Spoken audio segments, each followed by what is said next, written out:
Hello students. स्वागत है आपका अपने चैनल समझो फिजिक्स में। कैसे हैं आप लोग? उम्मीद है ऑनगोइंग सीरीज आप एंजॉय कर रहे हैं। आज सीरीज का नेक्स्ट लेक्चर आपके लिए लेके आए हैं स्टूडेंट्स।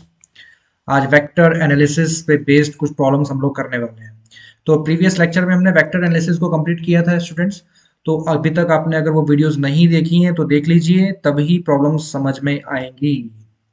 ठीक है, तो कॉपी पेन अपना रेडी कर लीजिए स्टूडेंट्स, तभी थोड़ा सा क्वेश्चंस कर पाओगे साथ में। चलिए करिएगा। तो क्वेश्चन हम लोग ले रहे हैं, find the unit vector along I plus J. I plus J के अलोंग एक यूनिट वेक्टर पूछ रहा है आपसे। यूनिट वेक्टर कहते हैं कि किसको है स्टूडेंट्स? हिंदी में अगर हम कहें तो इसको कहते हैं हम एकांक सदिश। ठीक है, एकांक सदिश का मतलब होता है जिसकी वैल्यू यूनिट हो, जिसका मैग्नीट्यूड यूनिट हो। तो यहाँ पर आप पहले मान लीजिए, let vector A equal I plus vector J. तो इसका यूनिट वेक्टर फाइंड आउट करने के लिए क्या करेंगे आप स्टूडेंट्स? यूनिट वेक्टर होता क्या है? एक कैप वेक्टर हम लोग निकालते थे ना, तो वेक्टर अपॉन इट्स मैग्नीट्यूड, यही तो हम करते हैं। तो वेक्टर का वैल्यू आपको दिया गया है आई प्लस जे, और ए का जो मैग्नीट्यूड हो जाएगा ये कितना हो जाएगा? कॉफिशिएंट ऑफ आई, आई का कॉफिशिएंट कितना है? 1, तो 1 स्क्वायर, और जे का कॉफिशिएंट कितना है? 1, तो 1 स्क्वायर प्लस में। तो इसको आप करेंगे तो ये हो जाएगा आई प्लस जे ओवर रूट 2। तो यही आपका आंसर हो जाएगा। देखिए बेटा, क्वेश्चन तभी हो पाएंगे जब आपने वेक्टर पढ़ा हो। तो वेक्टर थोड़ा सा पढ़ लीजिए, रिवाइज कर लीजिए, तभी आप ये क्वेश्चन करिएगा। नेक्स्ट क्वेश्चन है, is the vector I plus J plus K is a unit vector? Justify answer. तो एक वेक्टर आपको गिवन कर दिया इन्होंने, मान लीजिए इसको वेक्टर ए, ये आई प्लस जे प्लस के, ये कह रहा है कि यूनिट वेक्टर है। अभी आपको बताया यूनिट वेक्टर किसको कहते हैं? जिसका मैग्नीट्यूड 1 हो। तो हम चेक करें इसका मैग्नीट्यूड क्या 1 आता है? तो मैग्नीट्यूड चेक करने के लिए हम क्या करते हैं? इसका मोड फाइंड आउट करते हैं। आपको कैलकुलेट करना सिखाया है। तो coefficient of I 1 square, coefficient of J 1 square, के 1 स्क्वायर, ये कितना आ गया स्टूडेंट्स? रूट 3। और रूट 3 की वैल्यू आप लोग जानते हैं 1.732। तो यस, यूनिट वेक्टर तो नहीं है, 1 से थोड़ा वैल्यू इसका अलग आ रहा है, ज़्यादा आ रहा है, तो यूनिट वेक्टर ये नहीं होगा। तो जस्टिफाई करके आप आंसर लिख दीजिएगा इसमें। Next question. नेक्स्ट क्वेश्चन हम लोग ले रहे हैं कि मान लेते हैं कि आपको एक आइडेंटिटी दिया है क्वेश्चन में, a plus B equal a minus B. एक आइडेंटिटी आपको गिवन कर दिया है, ठीक है, वेक्टर्स में है, मोड के साथ दिया हुआ है, और आपसे कह रहे हैं फाइंड एंगल। एंगल कहाँ? Between a and b। ए और बी के बीच में एंगल आपसे पूछ लेते हैं। एक क्वेश्चन आपको दे दिया ए प्लस बी बराबर ए माइनस बी है, तो एंगल हमने फाइंड आउट करना है। तो सबसे पहले गिवन रिलेशन से हम लोग चलेंगे। आप स्क्वायर कर दीजिए ऑन बोथ साइड्स।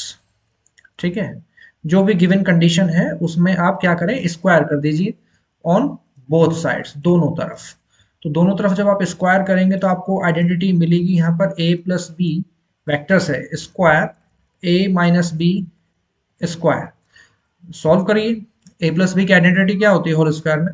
तो ये हो जाएगा बेटा ए डॉट ए, क्योंकि वेक्टर्स है ना, तो आपको वेक्टर्स में थोड़ा लिखना होगा। तो ये हो जाएगा बी डॉट बी, और ये हो जाएगा बेटा 2a डॉट बी। वेक्टर्स में ही पूरा लिखेंगे इसको, ठीक है, एरो अभी मैं लगा के चल रहा हूँ। तो ये हो जाएगा इधर a डॉट ए, और ये हो जाएगा बेटा b डॉट बी, और ये हो जाएगा -2a डॉट बी। ठीक है स्टूडेंट्स, ए डॉट ए का वैल्यू आप लोग लिखते हैं ए स्क्वायर। एक प्रॉपर्टी आपको कराई गई थी, डॉट प्रोडक्ट जब कराया गया था, तो सिमिलर वेक्टर अगर डॉट करता है तो ए स्क्वायर यानी मैग्नीट्यूड का स्क्वायर, सिमिलर वे में बी स्क्वायर, और ये आपका बनेगा 2a डॉट बी। और इक्वल किसके आ जाएगा? यहाँ पर राइट हैंड साइड पे आ जाएगा ए स्क्वायर बी स्क्वायर और -2a डॉट बी। ठीक है स्टूडेंट्स, अब ए स्क्वायर से ए स्क्वायर आप कैंसिल अप कर दीजिए, बी स्क्वायर से बी स्क्वायर, क्योंकि दोनों इक्वल साइड्स में है। तो यहाँ पर आपको मिलेगा -2ab को आप लेफ्ट हैंड साइड पे ले आइए, तो ये आ जाएगा 4a डॉट बी। कितना बन जाएगा? ये 0। और a डॉट बी कितना हो जाएगा स्टूडेंट्स? ये आ जाएगा आपका 0। अब एक प्रॉपर्टी भी है, डायरेक्ट आप भी आंसर आप समझ गए होंगे, क्योंकि a डॉट बी यानी कि डॉट प्रोडक्ट अगर दो वेक्टर का 0 आ जाता है तो it means a is perpendicular to b। Theta आपका यहाँ पर कितना आ जाएगा? 90 डिग्री हो गया। तो ये आंसर है। और फिर भी इसको आगे आप करना चाहें तो कर सकते हैं। ए डॉट बी बराबर 0 है ना स्टूडेंट्स, तो इसको आप सॉल्व कर लें। ए डॉट बी का वैल्यू कितना लिखेंगे? आप लिख सकते हैं A B cos theta equal 0, और यहाँ से आपको कितना मिलेगा? कॉस थीटा इक्वल 0 मिल जाएगा। और कॉस थीटा इक्वल 0 से आप करेंगे तो 0 कॉस में किसका वैल्यू होता है? 90।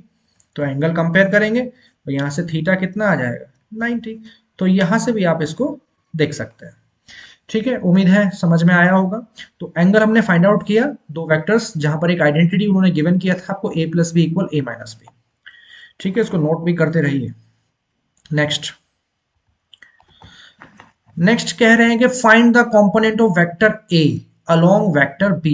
एक वेक्टर a आपको गिवन कर दिया है इन्होंने, ठीक है, एक v वेक्टर कह रहा है, तो अलोंग b यानी b की तरफ। समझे इस बात को थोड़ा सा, क्या कह रहे हैं कि मान लेते हैं कोई सर्टेन वेक्टर a है, कोई दूसरा वेक्टर किसी पर्टिकुलर एंगल पर वेक्टर b है, तो वेक्टर a अलोंग b अगर निकालें, b के लिए निकालें, b की तरफ हम निकालें, तो ऑब्वियस बात है इनके बीच में कोई ना कोई सर्टेन एंगल होगा, और ये एंगल है, तो यहाँ पर एक कंपोनेंट आपको मिलेगा a cos थीटा। ठीक है स्टूडेंट्स, तो ये जो a cos थीटा कंपोनेंट है कहाँ है, अलोंग b आपको मिल रहा है। तो अल्टीमेटली अगर देखें तो आपको फाइंड आउट क्या करना है, यहाँ पर a cos theta he find out करना है। तो अब इन वैल्यू से a और b की हेल्प से हम कैसे करें, क्योंकि b के अलोंग a cos थीटा है ना, तो कैसे हम इनको यूज करेंगे वैल्यूज को, ये थोड़ा सा हमें देखना है। ठीक है स्टूडेंट्स, तो इसमें हम एक काम करते हैं कि जो ये a cos थीटा आपको लिखा है, एक पूरा फॉर्मूले से मैं इसको एक बार समझा देता हूं। अब अगर हम डॉट प्रोडक्ट का फॉर्मूला अगर हम लोग लिखते हैं दो वेक्टर्स के लिए, तो कितना लिखते हैं स्टूडेंट्स, हम लिखते हैं इसको ए बी कॉस थीटा। तो इसको आप लिख सकते हैं a cos theta into B. ये a जो b आया है ये क्या है, दीज आर द मैग्नीट्यूड्स, ये वेक्टर नहीं है। ठीक है, और ये वेक्टर आपका डॉट में लिखा है, तो a cos theta into B आप लिख लीजिए इसको, और ये सिंपल आपका डॉट प्रोडक्ट यहाँ पर लिखा हुआ है। तो अब यहाँ पर a cos थीटा फाइंड करना है ना अपने, तो a cos थीटा इक्वल कितना हो जाएगा, a dot b over b, ये वैल्यू आपकी बनी है। तो अब आप b को यूज करके a cos थीटा का वैल्यू निकाल सकते हैं। तो सबसे पहले आपको चाहिए क्या, a डॉट b चाहिए, तो निकाल दीजिए। a डॉट b, a का वैल्यू दिया है इसने आपको 2i प्लस 3j, और dot b i plus j, calculate करिए। तो कैसे डॉट प्रोडक्ट करते हैं सिखाया है ना, तो 2 इंटू 1, और ये हो जाएगा प्लस, बेटा आई के कॉफिशिएंट्स बेसिकली मल्टीप्लाई यहाँ पर हो जाते हैं, और ये हो जाएगा 3 इंटू 1, तो ये आपका बेटा आ जाएगा 5। ठीक है, और ये जो b है दिस इज द मैग्नीट्यूड, ये जो ऊपर फॉर्मूले में लिखा है ना, तो b मैग्नीट्यूड है, तो b का मैग्नीट्यूड आप निकाल दीजिए, यही तो b के बराबर है। तो ये मैग्नीट्यूड कितना होगा, b का वैल्यू आपको दिया हुआ है, तो ये हो जाएगा 1 स्क्वायर प्लस 1 स्क्वायर, ये आ जाएगा बेटा √2। तो इन वैल्यूज के अकॉर्डिंग आप रखेंगे, तो देयरफॉर a cos थीटा आपको मिल जाएगा, तो a cos थीटा मिल जाएगा आपको 5 अपॉन √2, यही आपका आंसर आ जाएगा। तो ये कोई भी वेक्टर a अलोंग b निकाल दिया है। अगर आपसे कह देता वेक्टर b अलोंग a, तब फिर हम b cos theta find out करते हैं। ठीक है स्टूडेंट्स, तो जैसे पूछे उस तरह से हमें करना होता है। तो काफी अच्छा क्वेश्चन है, इस तरह की प्रॉब्लम्स जनरली क्वेश्चंस में आ जाती हैं, एग्जाम्स में पूछ लेते हैं। नेक्स्ट क्वेश्चन चलते हैं, उम्मीद है आप इसे प्लीज नोट कर लीजिएगा, वीडियो को पॉज करके थोड़ा नोट कर लीजिएगा, इसको थोड़ा सा मैं रब कर दूं। नेक्स्ट क्वेश्चन आपको दिखाई दे रहा है, resultant of two equal vectors A B inclined at an, answer इसका inclined at an angle theta is C. Resultant का मतलब है परिणामी, परिणामी है किनका, दो समान वेक्टरों का, दो इक्वल वेक्टर्स का, जो a और b इंक्लाइन करते हैं किसी एंगल थीटा पर। ठीक है, कोई भी सर्टेन वेक्टर है, कोई वेक्टर a है, कोई दूसरा वेक्टर b है। ठीक है, अब इनके बीच में कुछ ना कुछ एंगल फॉर एग्जांपल बन रहा होगा, तो वो सर्टेन एंगल हमें फाइंड करना है। तो ये कह रहे हैं दोनों वेक्टर जो हैं इनके जो मैग्नीट्यूड है वो सेम है। तो अकॉर्डिंग टू द प्रॉब्लम अगर चले, तो वेक्टर a और वेक्टर b इनके मैग्नीट्यूड्स इक्वल है, कितना बोला है, c के इक्वल बोल दिया क्वेश्चन में इसने, c के इक्वल बोल दिया। तो थीटा आपसे इनके बीच का एंगल वो आपसे पूछ रहा है। तो जब इनके बीच में कोई सर्टेन एंगल बनता है, दोनों वेक्टर्स आप ड्रॉ करते हैं, इनका रिजल्टेंट कुछ फाइंड आउट होता है। तो रिजल्टेंट की वैल्यू अगर आपको याद दिला दूं क्या होती है, a square plus B square 2ab cos theta, कराया था ना, रिजल्टेंट फाइंड आउट किया था हमने ट्राइंगल और पैरेललोग्राम मेथड से। तो यहाँ पर a b इन सब की वैल्यू तो c दिया है इसने बेटा, तो ये बन जाएगा 2c स्क्वायर cos थीटा, पूरा वैल्यू पुट कर दिया हमने, a की जगह पर c स्क्वायर, b की जगह पर c स्क्वायर, और r आप इन्हें रिजल्टेंट भी आपको दे दिया है, कितना बोला है, resultant of two vectors inclined at an angle c दे दिया है इसने। ठीक है बेटा, और दोनों वेक्टर्स आपके कितने हैं, इक्वल ही हैं। तो अब दोनों वेक्टर्स की वैल्यू अगर इक्वल है c के, तो ये कितना आ जाएगा, ये आ जाएगा बेटा 2c स्क्वायर, और ये कितना हो जाएगा c square cos theta.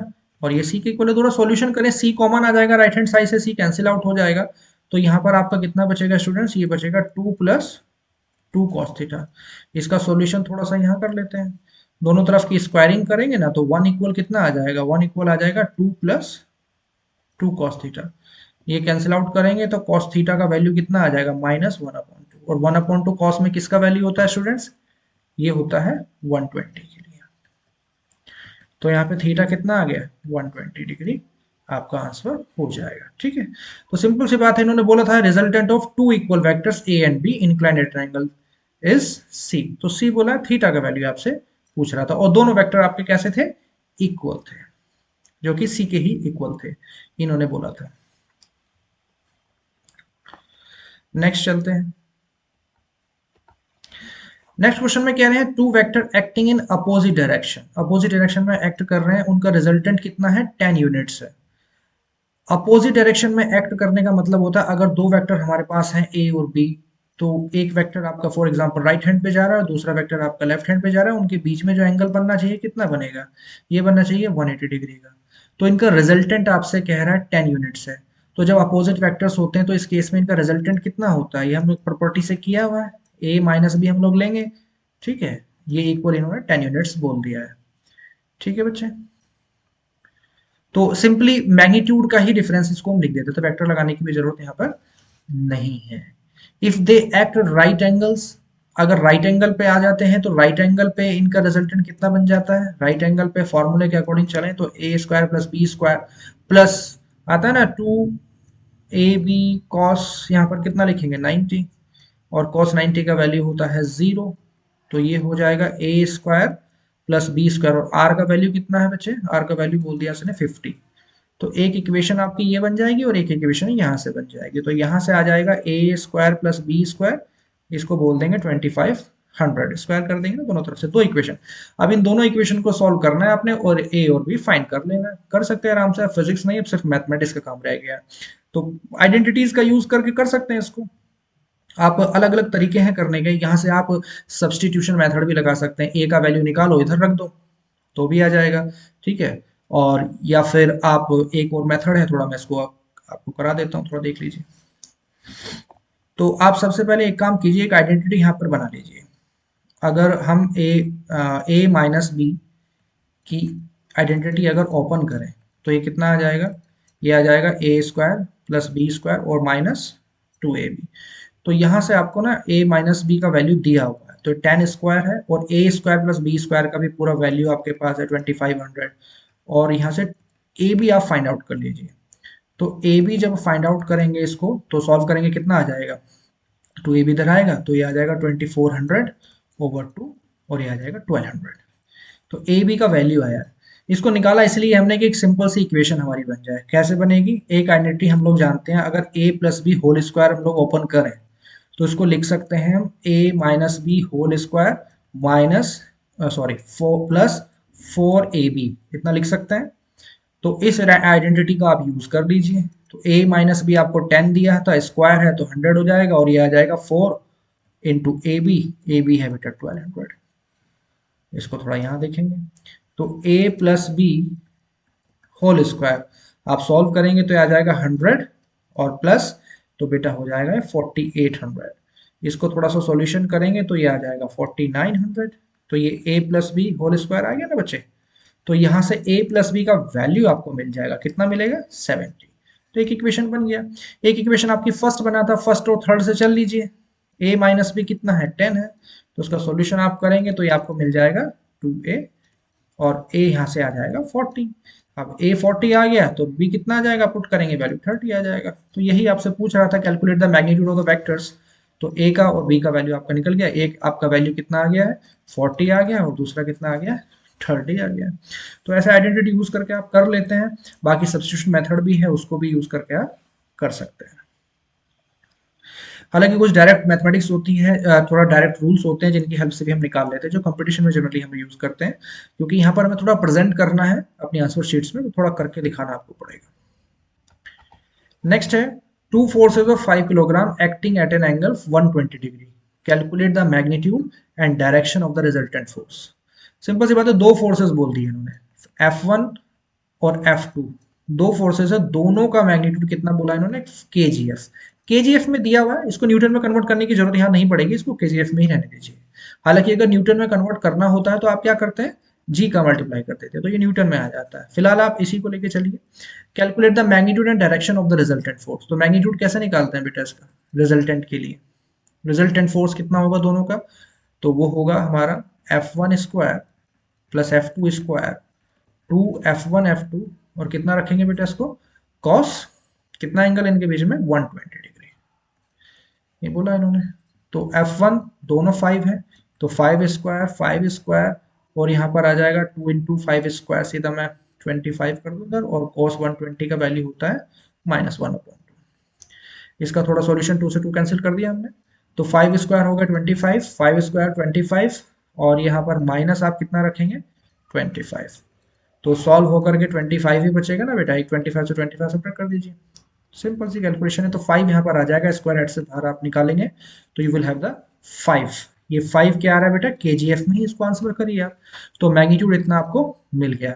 Direction और पूछ रहा है, तो डायरेक्शन रिजल्टेंट का कैसे फाइंड आउट करते हैं, आपको याद है फॉर्मूला हमने लिखवाया था डायरेक्शन के लिए, ड्राइव भी कराया था, तो ये होता है बी साइन थीटा ओवर ए प्लस बी कॉस थीटा। तो यहाँ पर बेटा थीटा दिया हुआ है और ए और बी आपके पास है, वैल्यू पुट कीजिए, आपको अल्फा मिलेगा। बताइए कितना आता है कमेंट सेक्शन में, ठीक है। तो ये क्वेश्चन है, क्वेश्चंस और भी बहुत हैं स्टूडेंट्स, जितनी प्रैक्टिस करें उतना कम है। मैंने तो कुछ जस्ट जनरल प्रॉब्लम्स आपके लिए जो वेक्टर पे बेस्ड हैं, और प्रैक्टिस कीजिएगा। जो कुछ क्वेश्चंस डाउट्स में आते हैं तो उनको आप सेंड कीजिएगा, उनको हम सॉल्यूशन करेंगे। तो ठीक है स्टूडेंट्स, आज इतना ही रखते हैं इसमें, इस वीडियो में। अब नेक्स्ट वीडियो आपके लिए फोर्स और लॉज ऑफ मोशन का लेने जा रहे हैं। तो तब तक के लिए bye bye, have a good day, thanks for watching, have a good day students.